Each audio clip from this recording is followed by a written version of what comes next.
মহারাষ্ট্রে ঠেচা খাওয়ার প্রচলন কিন্তু ভীষণ পরিমাণে আছে। আর ঠেচা দিয়ে নানান রকম রেসিপিও কিন্তু তৈরি করা হয়। আজকে আমি আপনাদের সাথে ঠেচা চিকেনের রেসিপিটা শেয়ার করছি। রুটি পরোটা দিয়ে যার স্বাদ দুর্দান্ত।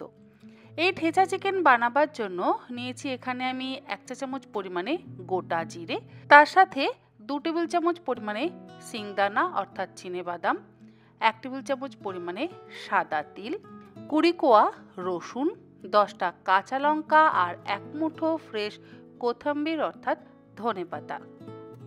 এবারে ঠেচা বানাবার জন্য একটা ফ্রাই প্যানের মধ্যে দিয়ে দিলাম 2 চা চামচ পরিমাণে সাদা তেল। রান্নাটা কিন্তু সাদা তেলেই হবে। তেলটাকে খুব ভালো করে গরম করে নিতে হবে।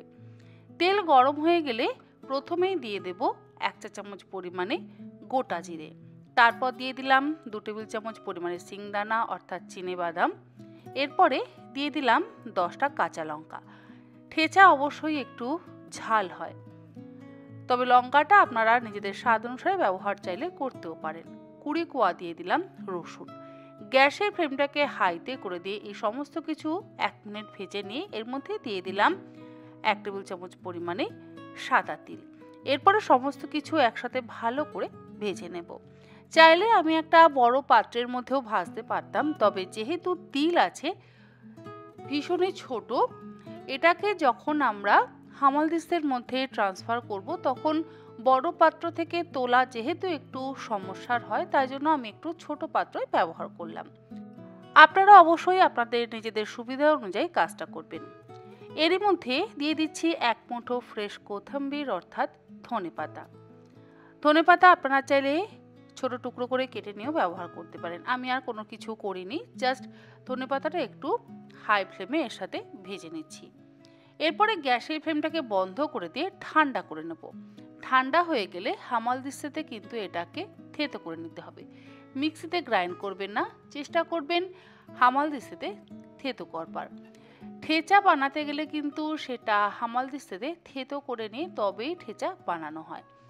তবে আপনাদের যদি হামালদিস্তে না থাকে তাহলে আপনারা মিক্সিতে পালস মোডে 2 বার গ্রাইন্ড করে নিতে পারেন। সমস্ত কিছু ভাজা হয়ে যাওয়ার পর, মানে ঠেচার জন্য সমস্ত কিছু ভাজা হয়ে যাওয়ার পর, আমি একটা বড় পাত্রের মধ্যে বেশ কিছুটা পরিমাণে সাদা তেল দিয়ে তার মধ্যে 3টে পেঁয়াজ ছোট ছোট টুকরো করে কেটে নিয়ে দিয়ে দিলাম। আর এখানে তেলের পরিমাণ আছে 8 টেবিল চামচ। এই রান্নাতে তেলের পরিমাণও কিন্তু একটু বেশি ব্যবহার করতে হবে, তবে আপনাদের ইচ্ছে হলে আপনারা তেলের পরিমাণ অবশ্যই কম করে রান্নাটা করতেই পারেন। গ্যাসের ফ্লেমটাকে হাইতে করে দিয়ে আমি পেঁয়াজটাকে মিনিট 3-4 সময় ধরে ভালো করে ভেজে নিয়ে এর মধ্যে মাংসের টুকরোগুলো দিয়ে দিচ্ছি। মাংসের টুকরোগুলোকে দিয়েও পেঁয়াজের সাথে হাই ফ্লেমে খুব ভালো করে ভেজে নেব। আর এখানে চিকেনের পরিমাণ আছে 1.5 কেজি।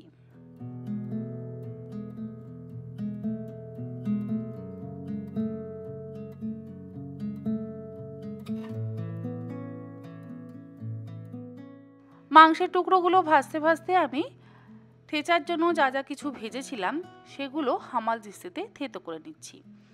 আর যেহেতু খুব ভালো করে ভাজা আছে সেই জন্য থেতো করতে কিন্তু খুব একটা সমস্যা হবে না, তবে যেহেতু আমার হামালদিস্তাটা ছোট সেই জন্য আমি একসাথে পুরোটা কিন্তু থেতো করতে পারছি না। 2 বারে বা 3 বারে আমি থেতো করে নিচ্ছি।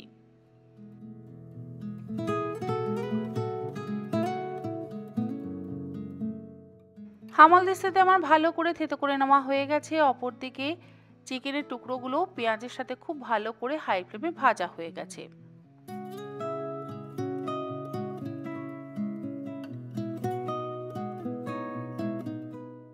মাংসের টুকরোগুলো ভাজা হয়ে যাওয়ার পর এর মধ্যে থেতো করে নেওয়া ঠেচাটা দিয়ে দিলাম।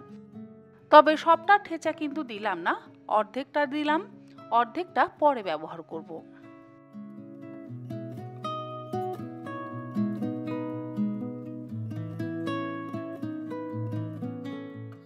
ঠেচাটা দিয়ে এবারে হাই ফ্লেমে আবারও ভালো করে মাংসের সাথে মিশিয়ে কষিয়ে নিচ্ছি।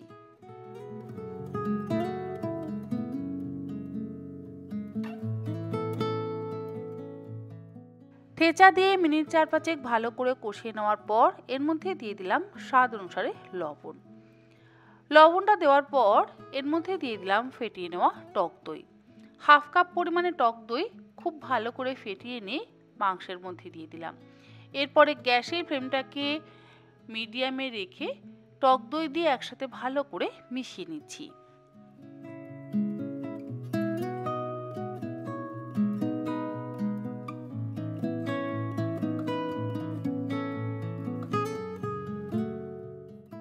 দইটা দিয়ে মেশানো হয়ে গেলে ঢাকা দিয়ে গ্যাসের ফ্লেমটাকে লোতে করে দিয়ে মাংসের টুকরোগুলোকে সেদ্ধ হওয়ার জন্য অপেক্ষা করব। 10 মিনিট পর ঢাকাটাকে খুলে নিলাম। চিকেন কিন্তু মোটামুটি সেদ্ধ হয়ে গেছে, আর এর মধ্যে এখনো পর্যন্ত জলের ব্যবহার করিনি। টক দই থেকে যথেষ্ট পরিমাণে কিন্তু জল রিলিজ করে, তাই খুব বেশি জল ব্যবহার করবার প্রয়োজন নেই এই রান্নাতে। যাই হোক, সমস্ত কিছু একসাথে ভালো করে মিশিয়ে কষিয়ে নেওয়া হয়ে গেছে।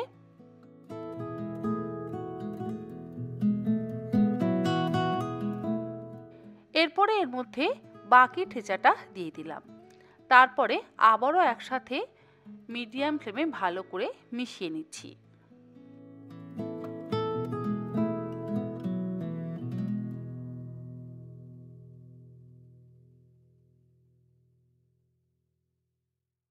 ঠেচাটা দিয়ে ভালো করে মেশানো হয়ে যাওয়ার পর এবার এর মধ্যে দিয়ে দেব জল। মোটামুটি এখানে আমি হাফ কাপ পরিমাণে জল ব্যবহার করছি, খুব বেশি জল ব্যবহার করবার প্রয়োজন নেই। হামালদিস্তের মধ্যে যেটুকু ঠেচা লেগেছিল তার মধ্যেই হাফ কাপ পরিমাণে জল দিয়ে মাংসের মধ্যে দিয়ে দিলাম। এবারে গ্যাসের ফ্লেমটাকে হাইতে করে দিয়ে 2 থেকে 3 মিনিট ফুটিয়ে নিলেই আমাদের ঠেচা চিকেন কিন্তু একদম তৈরি।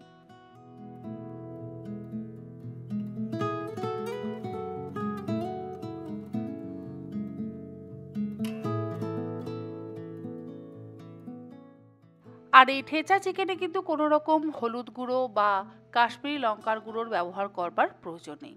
যাই হোক, আমাদের ঠেচা চিকেন একদম তৈরি। ঢাকা দিয়ে গ্যাসের ফ্লেমটাকে বন্ধ করে দিয়ে 5 থেকে 7 মিনিট স্ট্যান্ডিং টাইমে রাখবো। 7 মিনিট পর আমি এটাকে সার্ভ করব। আশা করি আমার আজকে এই ঠেচা চিকেনের রেসিপি আপনাদের ভালো লাগলো। ভালো লাগলে আপনারাও এইরকমভাবে একবার অন্তত বাড়িতে বানিয়ে দেখুন, আপনাদের সকলেরই ভালো লাগবে। তবে অবশ্যই ঝালটা একটু বেশি দিলে বেশি ভালো লাগবে।